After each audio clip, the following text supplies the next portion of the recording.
Capítulo 3. O nascimento da Igreja Renascente de 1844 a 1852. 1. A segunda mensagem angélica. Seguiu-se outros anjo, o segundo, dizendo: Caiu a grande Babilônia, que tem dado a beber a todas as nações do vinho da fúria de sua prostituição. Apoc. 14h08. A mensagem do segundo anjo, que se uniu à do primeiro, parece à primeira vista não estar relacionada a ela. Entretanto, neste capítulo veremos como essas duas mensagens angélicas estão relacionadas. A primeira e a segunda mensagem foram dadas no tempo exato, quando o coração das pessoas estava preparado para aceitá-las. O trabalho que Deus planejou realizar através dessas duas mensagens foi efetivamente cumprida. A mensagem do segundo anjo foi proclamada principalmente durante o tempo de tardança, entre março e outubro de 1844. Guilherme Miller começou seu ministério público em 1831, e muitas vozes foram ouvidas no mundo anunciando a vinda de Cristo. Entretanto, o ponto focal do ensino adventista era a região da Nova Inglaterra, na parte nordeste dos Estados Unidos. Guilherme Miller trabalhou quase sozinho durante muitos anos. Em 1839 e 1840, homens de influência e habilidade como pregadores e escritores começaram a aceitar suas doutrinas e uniram-se a Miller em devotado evangelismo. 2. Congressos Bíblicos Adventistas. De 1840 a 1842, uma série de congressos gerais de crentes adventistas foram realizados em várias cidades da Nova Inglaterra. No princípio, Guilherme Miller não pôde assistir a essas reuniões exceto uma em sua cidade natal. Isso induziu-o a unir-se ao fervoroso grupo de homens eruditos e habilidosos que haviam se unido ao movimento, alguns através de seus ensinos e outros através de pesquisa e estudo independentes. Cerca de 200 líderes associaram-se nesses congressos e isso unificou seus pensamentos e estimulou sua pregação. Muitos deles eram ministros de igrejas protestantes e representavam a maioria das denominações populares. Pregaram a primeira mensagem angélica de seu púlpito, em outras igrejas, em encontros e reuniões campais. Havia muitos impressos adventistas publicados, mas o que mais se aproximava de ser o órgão oficial era o Signs of the Times. Eles formavam 21.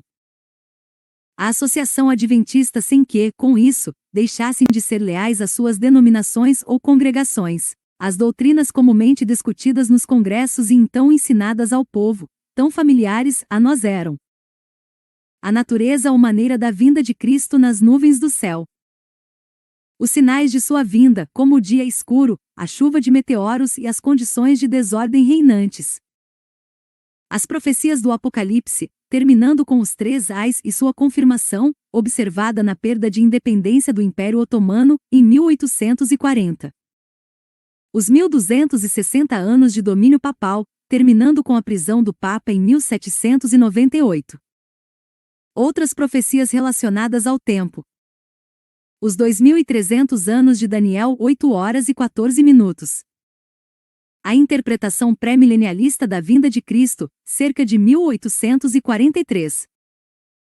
Apesar da oposição ocasional, especialmente a pregação do ensino do retorno pré-milenialista de Cristo, os milentas pregavam e prosperavam, mantendo relações amigáveis com as várias denominações. Muitos infiéis converteram-se e a venda de Bíblias aumentou consideravelmente. Carlos Fichte, no verão de 1843, imprimiu um sermão que havia pregado recentemente, aplicando a por 14h08 a 18, 2:4, as igrejas protestantes assim como o catolicismo romano. Ele disse que ambos os ramos do cristianismo haviam se tornado Babilônia e haviam caído por rejeitar as mensagens da segunda vinda de Cristo. Havia razões para essa interpretação, pois por esse tempo, muitas igrejas haviam rejeitado os pregadores e as pregações a respeito da segunda vinda de Cristo. No verão de 1843, ministros foram ordenados pelo grupo millerita para a pregação do segundo advento e no Signs of the Times, os crentes eram advertidos a se separar de suas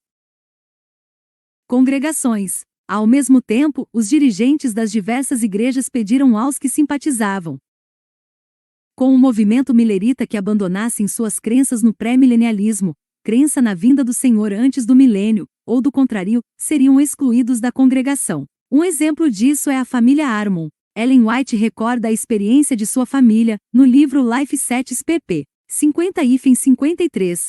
Lê-se no último parágrafo. No domingo seguinte, no início da festividade do amor, possivelmente a Santa Ceia, o ancião que presidia leu nossos nomes, 7 ao todo, excluindo-nos da igreja. Quando alguns dos pregadores adventistas aplicaram o termo Babilônia diretamente às igrejas que haviam rejeitado a doutrina do julgamento e do retorno de Jesus, a mensagem do segundo anjo uniu-se à do primeiro. Um folheto intitulado Caiu a Grande Babilônia foi publicado em Oswego, Nova York. No verão de 1844, pelo menos 5.000 crentes haviam se separado de suas igrejas para formar grupos independentes. 3. O clamor da meia-noite. Guilherme Miller e outros tentaram encontrar um tempo definido para o fim da profecia dos 2.300 dias. A princípio, declararam que seria em torno de 1843. Mais tarde, o limite do 22.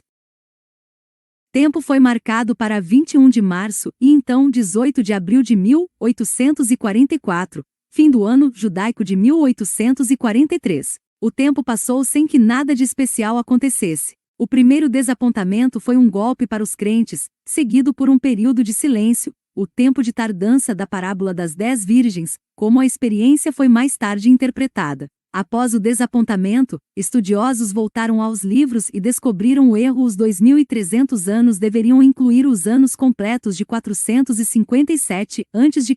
e 1843 AD, de modo que um acontecimento dentro do ano de 457 corresponderia à profecia na mesma data de 1844. Isto havia sido mencionado um ano antes, mas ninguém prestou maior atenção ao fato. No verão de 1844, uma nova explosão de luz apareceu e iluminou o movimento do advento, levando-o ao seu dramático clímax no mês de outubro. Na reunião campal em New Hampshire, em agosto, José Bates sentiu que receberia nova luz. Ele convidou Samuel S. Snow para dar um estudo. Asterisco. B. José Bates, de 1792 a 1872, que fez carreira de camaroteiro de bordo a capitão de navio.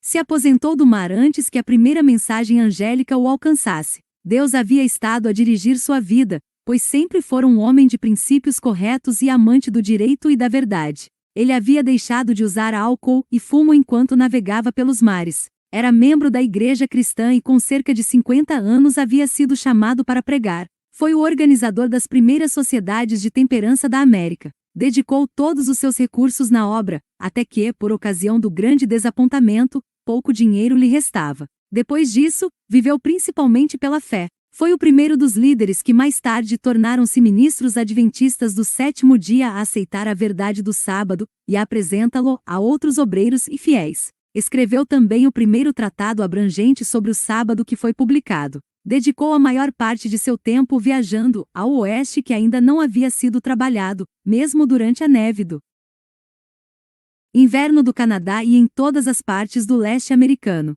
Jamais recusou um trabalho árduo. Em sua disposição incansável. Era mais velho em idade do que seus associados mais jovens, os White porém se curvavam ante seus experientes e paternais conselhos nos primeiros dias do movimento. O capitão Bates trabalhou ativamente até o fim de seus dias. Faleceu em 1872 e foi sepultado em seu lar no estado de Michigan.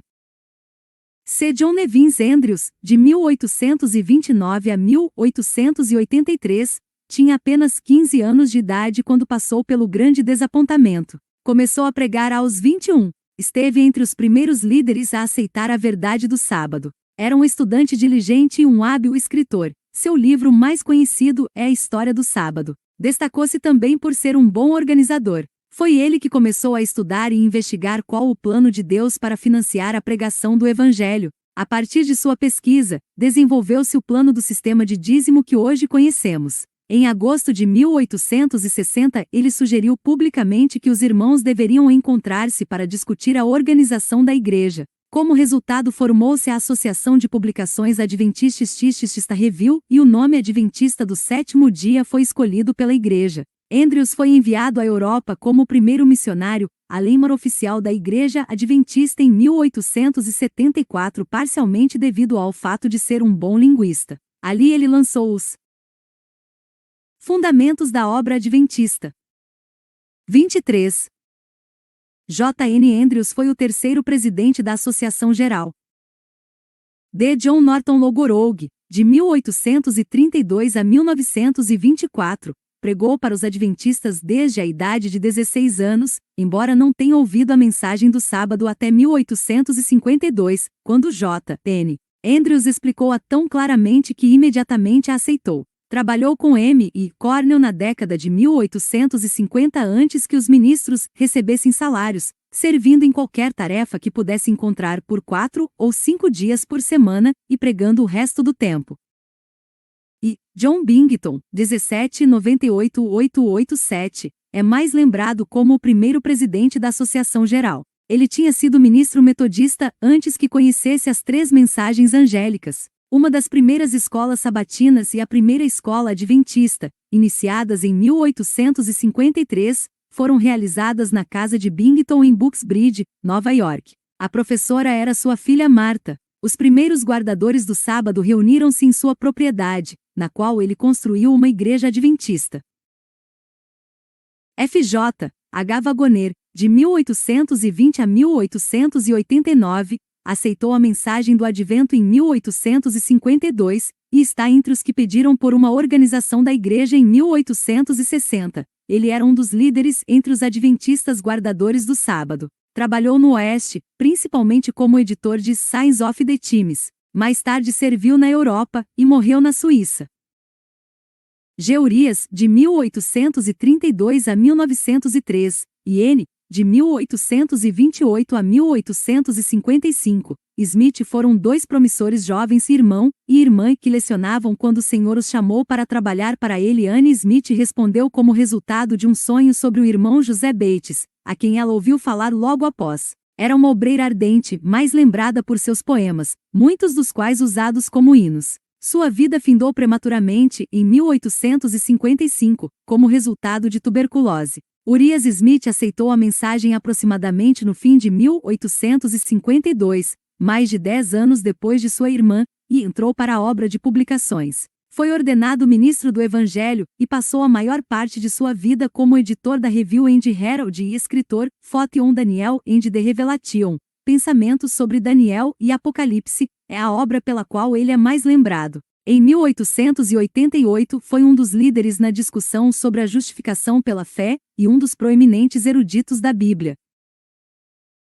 H. Frederick Wheeler, de 1811 a 1910, era um pregador metodista adventista que morava em New Hampshire e pastoreava a igreja de Washington. Ele foi essencialmente o primeiro ministro adventista do 7º dia, pois aceitou a verdade do sábado através da senhora Raquel Oakes, mais tarde Preston, em 1844. Entre os que estavam em sua congregação e que aceitaram a terceira mensagem estavam os irmãos Farnsworth, William Cyrus. Para estudos posteriores sobre os pioneiros, leia. Fundadores da mensagem de Everett Dick, Casa Publicadora Brasileira, sobre o clamor da meia-noite. O homem não apenas falou aquele dia, mas todos os dias até que as reuniões se encerraram. As pessoas sentiam-se eletrizadas, pois a parábola das 10 virgens parecia 24.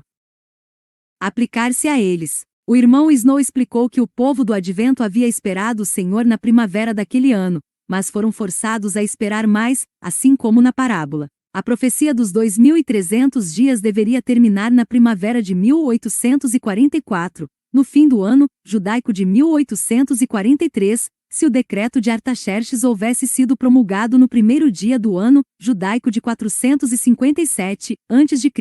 Mas uma vez que o decreto não havia sido promulgado até o outono daquele ano, a profecia dos 2.300 dias não terminaria até o outono de 1844. Um estudo mais profundo do santuário e de seus serviços revelou que a purificação do santuário ocorreria no 10º dia do 7º mês. Isso coincidiu com a ideia de que os 2.300 anos terminariam no outono, no 10º dia do 7º mês, no calendário judaico, data que corresponderia a 22 de outubro de 1844. Na parábola das 10 virgens o clamor foi dado à meia-noite, a mensagem de Samuel.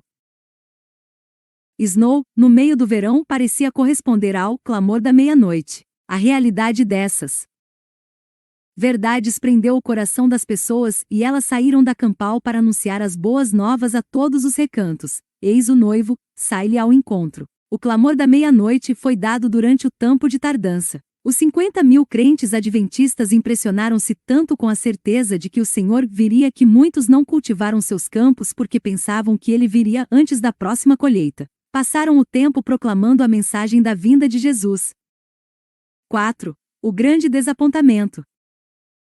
À medida que o dia 22 de outubro se aproximava, crescia a tensão entre os adventistas. Milhares de pessoas estavam totalmente despreocupadas ou apenas observavam o movimento como espectadores. Os jornais haviam publicado histórias sensacionalistas sobre os milentas, porém os repórteres mais sérios os descreviam como gente sincera, devota, calma e consagrada. Havia várias classes de pessoas entre os crentes adventistas. Alguns uniram-se ao grupo por medo, outros rejeitaram a data exata, como o próprio Guilherme Miller até há poucas semanas de 22 de outubro. E havia os crentes honestos, a maioria dos quais aceitou o dia. Eles fizeram uma preparação adequada para encontrar a Jesus. O dia chegou. Os adventistas estavam nas casas de culto ou em seus lares. Os crentes cantavam hinos e revisavam as evidências de que o Senhor viria. O dia passou e o sol se pôs. Mas ainda havia esperança, porque não sabeis o que hora virá o Senhor da casa, se ao anoitecer ou à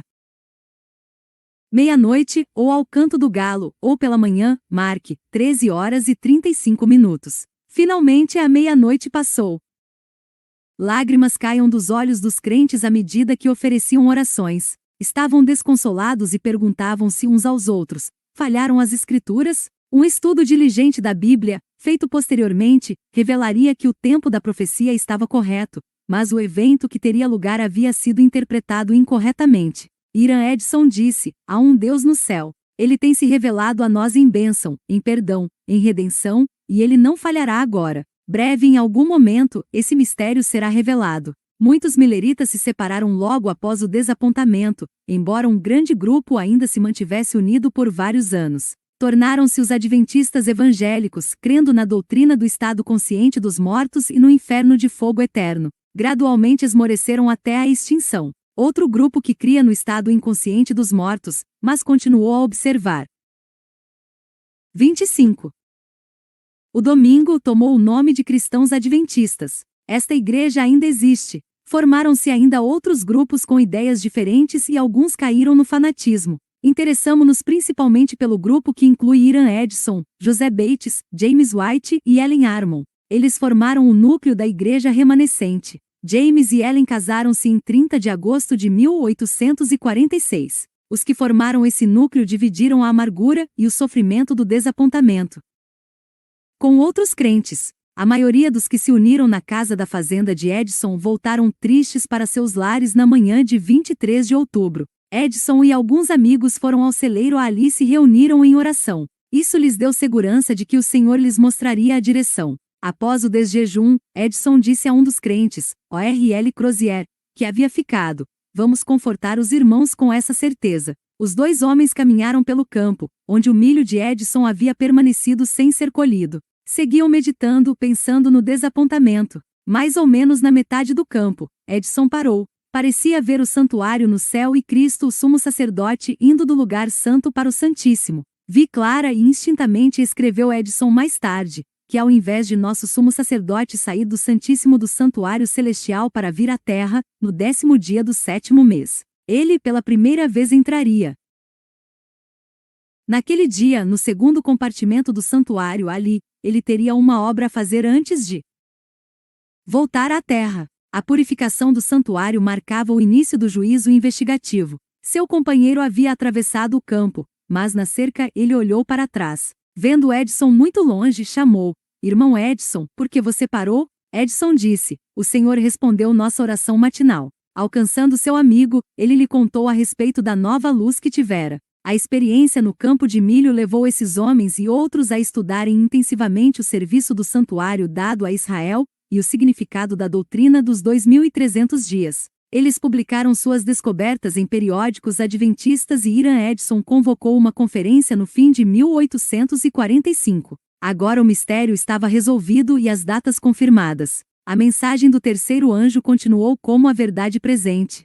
Foi e continua sendo uma poderosa doutrina para fazer pecadores se achegarem a Cristo neste tempo de julgamento. A mensagem do segundo anjo teve significado para o período que precedeu o desapontamento e mantém ainda significado adicional para o futuro. 5. A mensagem do terceiro anjo começa. O estudo do santuário foi a chave que desvendou o mistério do desapontamento. Foi também a chave da doutrina central da terceira mensagem angélica, que aponta especialmente para a lei de Deus e particularmente para as consequências da transgressão. Há um elo definitivo entre esta e a mensagem do sábado, que é o centro da lei. Foi na luz dada aos crentes pioneiros sobre a verdade do sábado que Deus estava preparando a mensagem final. Durante o tempo do clamor da meia-noite em 1844 que a senhora Raquel Oakes, mais tarde Preston, uma batista do sétimo dia, veio a Washington, New Hampshire, para visitar sua filha, que era uma das crentes adventistas naquele lugar. A senhora Oakes era uma devota fervorosa do sábado bíblico e havia trazido com ela um suprimento de folhetos. Logo ela aceitou as doutrinas 26.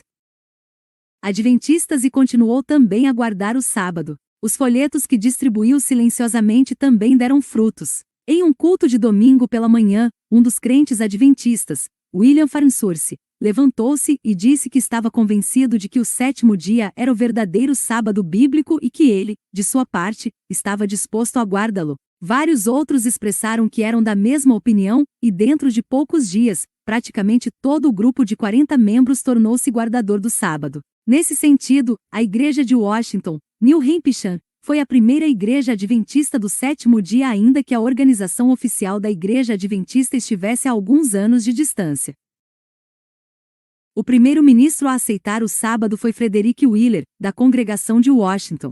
Ele havia sido, no passado, um pastor metodista e associado de Guilherme Miller. Nem todos os adventistas em 1844 guardavam o sábado. A atenção dos adventistas como grupo em relação ao sábado foi chamada mediante um artigo sobre o assunto da autoria de Thomas M. Preble, publicado em um pequeno jornal em Portland, Maine no começo de 1845. J. B. Cook também escreveu um artigo que também apareceu publicado após o de Preble, no qual ele mostrava conclusivamente que não há evidência escriturística para se guardar o domingo como o sábado do sétimo dia. Desse modo, um movimento em favor do sábado havia começado, e não podia ser facilmente detido. Ouvindo que o grupo de Washington, New Hampshire, estava guardando o sábado, Joseph Bates decidiu visitá-lo para saber qual o significado daquilo. Ele foi a New Hampshire e estudou assunto, viu que o ponto de vista deles estava correto e aceitou a luz. Voltando para casa,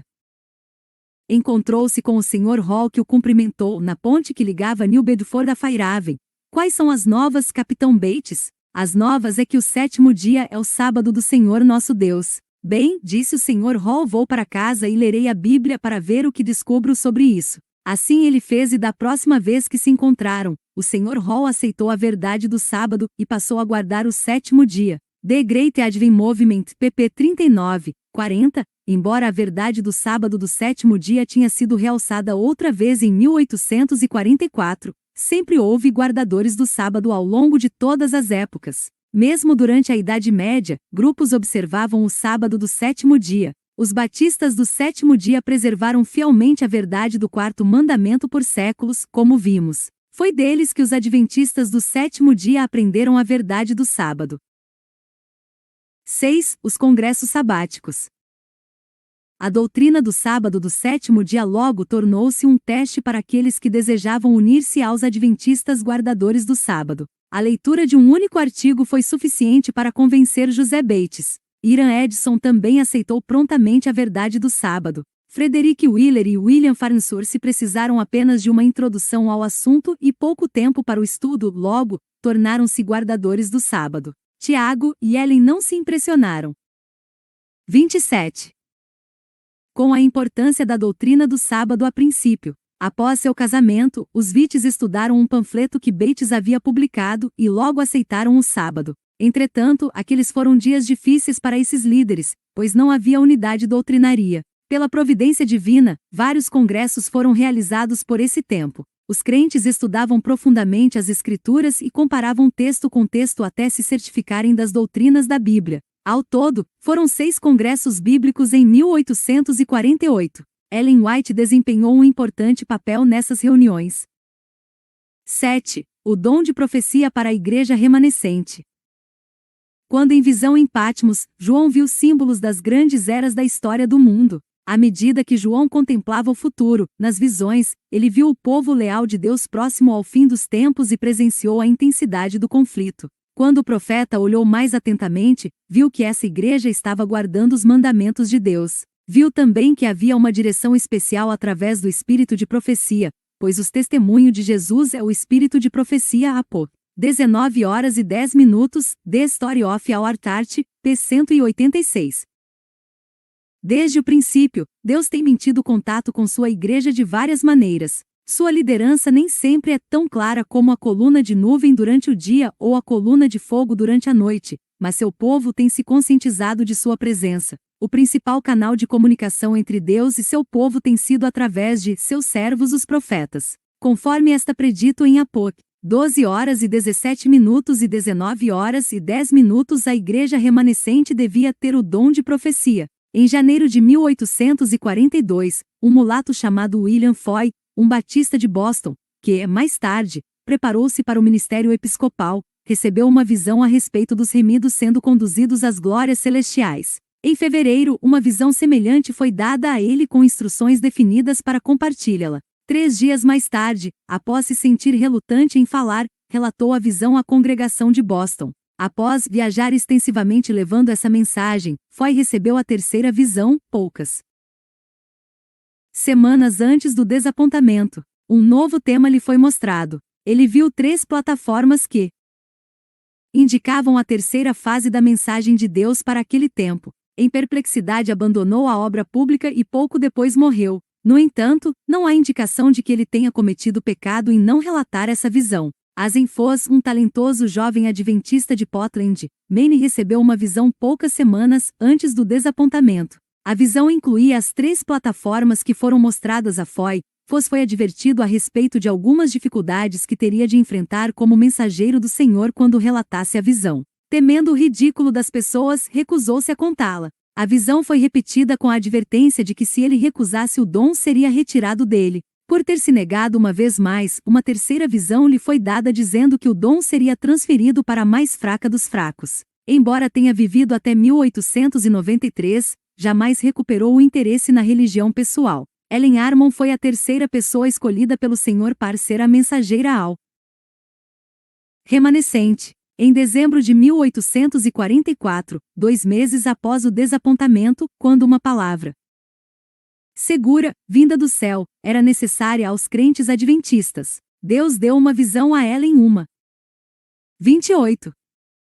Garota de 17 anos. Brevemente, uma representante simbólica do futuro da igreja desenrolou-se diante dela. O tempo em questão era de 22 de outubro até a entrada dos santos na Nova Jerusalém. Ela viu que a vinda de Jesus não ocorreria tão rapidamente como eles haviam esperado. A glória da visão do céu parecia tão real a Ellen que, após ter saído da visão, tudo parecia escuro ao seu redor. Ela chorou quando percebeu que sua experiência havia sido apenas uma visão. Sentia saudades do céu. Após uma semana da primeira visão, Ellen recebeu uma segunda revelação. Foi-lhe dito que deveria ir a vários lugares contando o que havia sido mostrado a ela. Ao mesmo tempo, foi advertida a respeito das provações que sofreria. Em sua primeira visão, Ellen viu as mesmas coisas que Foy e Foss. A visão mostrava a jornada do povo de Deus a caminho do reino eterno. Nos primeiros tempos da Igreja Adventista, as pessoas deviam decidir se criam ou não nas mensagens de Ellen White como sendo enviadas por Deus.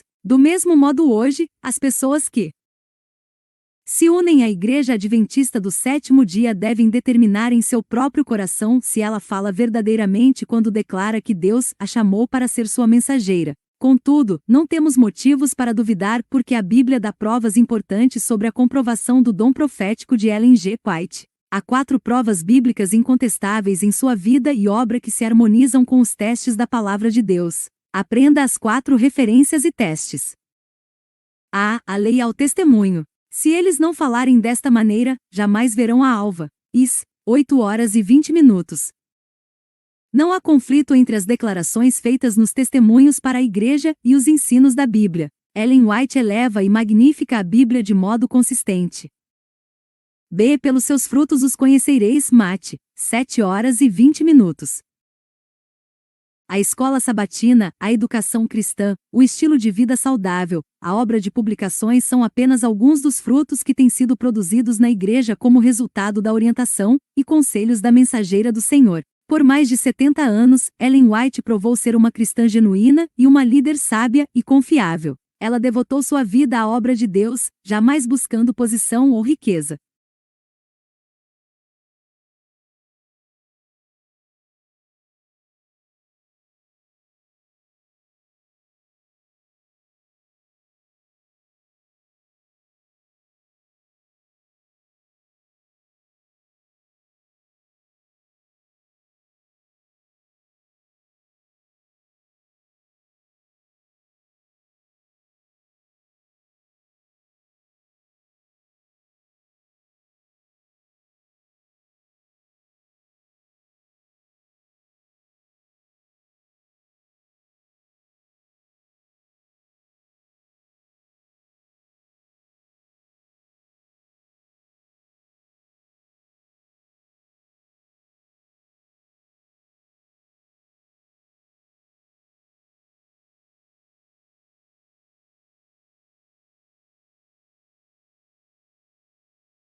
C. Só ao cumprir-se sua palavra será conhecido como profeta de fato e enviado do Senhor. G. 28, 9.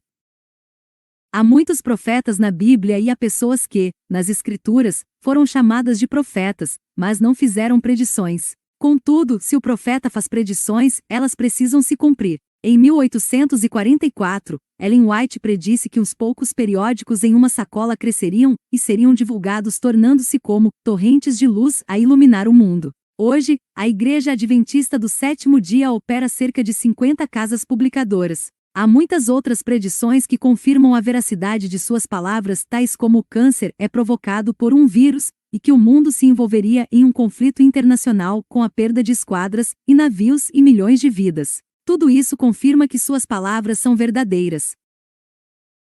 29. D. Todo espírito que confessa que Jesus Cristo veio em carne é de Deus. E Jó, 4 horas e 2 minutos. Livros como O Desejado de Todas as Nações, O Maior Discurso de Cristo e Parábolas de Jesus são claras testemunhas do fato de que Ellen White confessou que Jesus é Deus. Através dos anos, os inimigos criticaram implacavelmente a Sra. White e suas reivindicações de ter recebido revelações divinas. Sua obra tem sido alvo de preconceito, distorções de fatos e pronunciada falsidade. Tais ataques deviam ser esperados. Entretanto, mais de 100 livros e milhares de artigos públicos em periódicos ainda dão testemunhos da comissão divina dada a essa notável senhora. A história da Igreja está entrelaçada com a história da direção dada pelo dom de profecia. Onde quer que a Igreja siga os conselhos do Senhor conforme foi prometido, há prosperidade. Alguns fatos interessantes sobre a vida e obra de Ellen White. A Ellen Gold Darmon nasceu em 26 de novembro de 1827, em uma fazenda em Gorham, Maine, cerca de 17 quilômetros a oeste de Portland. Com sua irmã gêmea Elizabeth, era a caçula de uma família de 8 irmãos. Era uma criança feliz, normal, de temperamento agradável e um profundo senso da importância da religião, que recebeu de seus devotos pais. B. Um dia, quando atravessava o parque a caminho de casa, uma colega de classe atirou uma pedra em seu rosto. Esse acidente provocou uma brusca mudança em sua vida. O nariz foi fraturado e o rosto tornou-se temporariamente desfigurado. Por 3 semanas permaneceu inconsciente e o choque nervoso tornou-a inválida durante um tempo considerável. Os estudos estavam fora de cogitação e, embora tentasse voltar a frequentar a escola, teve que desistir de qualquer plano de receber educação formal devido à sua doença. C. Em 1840 e novamente em 1842, Ellen White e sua família ouviram a doutrina do breve retorno de Cristo através do pregador Guilherme Miller. Aceitaram seus ensinos enquanto permaneciam na igreja metodista. Entretanto, não foi fácil e durante esse período, Ellen atravessou uma crise espiritual lutando em busca de uma decisão. Na Campal, nos últimos meses de 1840, entregou o coração a Jesus, e, imediatamente, seu espírito atribulado acalmou-se. Desse tempo em diante, começou um novo relacionamento com o Senhor. Sua família estava entre os que aceitaram o clamor da meia-noite, para esquecer e deixar as igrejas apostatadas. Juntamente com muitos outros experimentaram o grande desapontamento, mas permaneceram firmes na mensagem do advento. E sua primeira visão ocorreu pouco depois do grande desapontamento, e lhe foi mostrada a caminhada do povo do advento em direção ao lar celestial. Quando pensou em sua juventude, tinha apenas 17 anos, timidez, saúde precária e provações diante dela, orou sinceramente para que Deus a liberasse da responsabilidade de ser sua mensageira. Mas o 30. Chamado do dever não se alterou, e ela expressou sua disposição para ir e fazer o que Deus desejava que fizesse. Em abril de 1847, ela recebeu uma visão a respeito do sábado. Viu o templo celestial no céu e Jesus levantando a tampa da arca do concerto. Viu então os 10 mandamentos e um suave halo de luz em torno do 4º mandamento confirmando sua importância. Foi-lhe mostrado que o sábado deveria sempre ser guardado, e se assim fosse não haveria ateus e infiéis, e o mundo estaria protegido contra a idolatria. Essa visão trouxe-lhe compreensão a respeito da ligação do sábado e da terceira mensagem angélica. Os crentes que viram a verdadeira importância das doutrinas do santuário, do sábado e do segundo advento foram os precursores da Igreja Adventista do Sétimo Dia. Leia Life 7 pp. 95-96. Os próximos 70 anos sua obra consistiu em receber conselhos de Deus e transmiti-los ao seu povo. Ela falou a muitas congregações, escreveu cerca de 40 volumes em vida e contribuiu com muitos artigos em publicações adventistas do Sétimo Dia. Talvez sua obra mais conhecida e apreciada seja O Desejado de Todas as Nações. Viajou a muitos lugares, não apenas na América do Norte, mas esteve também na Europa, Austrália e Nova Zelândia, onde suas orientações foram utilizadas para o estabelecimento da obra ali. Ela foi uma pessoa-chave para o estabelecimento do Colégio Avondale na Austrália.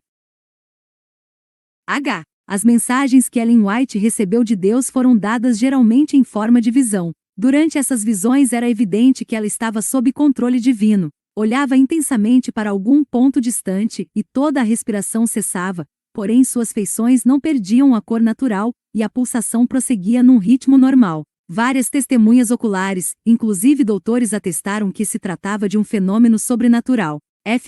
Candle, que testemunhou um exame médico, declarou: uma lamparina acesa foi colocada perto de seus olhos bem abertos e nenhum músculo do olho moveu-se. Seu pulso foi então examinado e também seu fôlego, e não havia respiração. O resultado é que todos se convenceram de que não havia razões científicas para explicar o que claramente era de origem sobrenatural. Essa frágil mulher deu evidências de possuir uma grande força quando em visão. Em certa ocasião ergueu uma pesada Bíblia de 8 quilos durante cerca de meia hora. 7 anos após ter recebido a primeira visão, ela publicou seu primeiro livro, um panfleto de 64 páginas, atualmente a primeira seção do livro Primeiros Escritos. Os livros de Ellen White são chamados de Escritos do Espírito de Profecia. Algumas de suas obras mais preeminentes que vocês deveriam conhecer são: de 1855 a 1909, Testimonies for the Church, 9 volumes, 1882, Primeiros Escritos, 1888, O Grande Conflito, 1890, Patriarcas e Profetas, 1892, Obreiros Evangélicos. 31. 1892, Caminho a Cristo, 1896, O Maior Discurso de Cristo, 1898, O Desejado de Todas as Nações, 1900, Parábolas de Jesus, 1913, Educação, 1905, A Ciência do Bom Viver, 1911, Atos dos Apóstolos, 1913, Conselhos aos Professores, Pais e Estudantes, 1916, Profetas e Reis. Ellen White dormiu em Jesus tão calma e pacificamente como uma criança cansada adormece em seu lar em Elshaven em 16 de julho de 1915. Foi sepultada ao lado de seu marido e filhos em Battle Creek, Michigan. 8 outros pioneiros.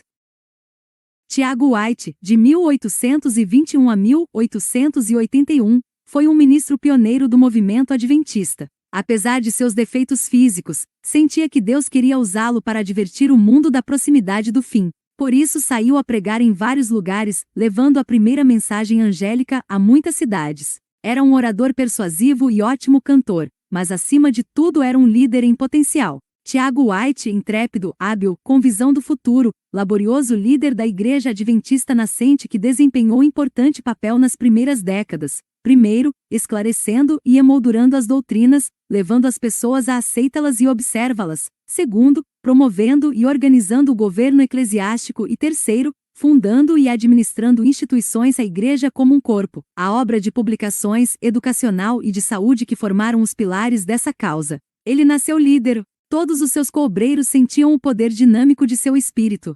Spalding, por vários anos sofreu devido a problemas de saúde, parte devido ao excesso de trabalho e morreu com apenas 60 anos, mas, naqueles dias foi usado por Deus para estabelecer a Igreja Adventista do Sétimo Dia. Tiago White serviu como presidente da Associação Geral por 3 mandatos, totalizando 10 anos como pastor geral.